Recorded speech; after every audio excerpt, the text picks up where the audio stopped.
In the flyweight division, the UFC Mexico City, you got Mexican Edgar Chairez coming in at 10-5, taking on Daniel Lacerda, who comes in at 11-5. So both guys, win like 60 to 70% of the time. That's not bad, but not great.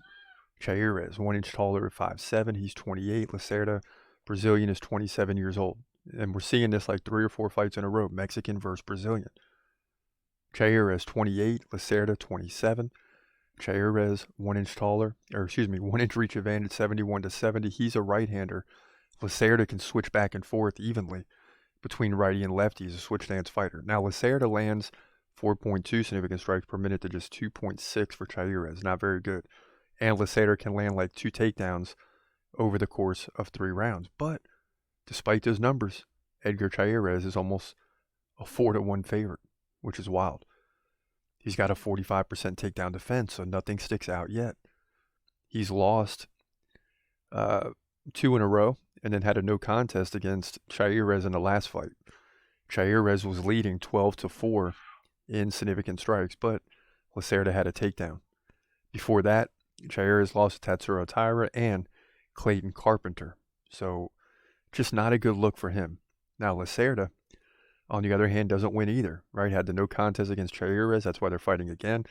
Before that, he lost to CJ Vergara, Victor Altamirano, Francisco Figueiredo, and Jeff Molina. All 4 fights coming in the UFC. 3 of those 4, well, all 4 were finishes. 3 of the 4 were KOs. So it's like the battle between bad and worse. And in these situations, you don't go with worse. And worse is Daniel Lacerda. So despite the numbers, Chairez came out and looked good in the first fight. He was up 12-4 until the fight was deemed a no contest. So I'm going to assume that the fight's going to play out kind of in a similar way, but we'll get a finish this time. I mean, how often do you get a no contest? Like once every 50 fights. So I expect these two to either get a finish or go to a decision. We'll see. But I like Chairez to win this fight just on instinct. No numbers here.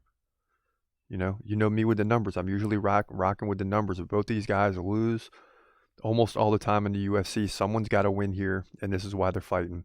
One guy remains in the UFC, one guy leaves, so they're both coming in with a lot at stake. But Edgar Chairez will get the job done because it's in Mexico City as well to move to 11-5, likely on significant strikes and takedown defense here in the flyweight division, UFC Mexico City.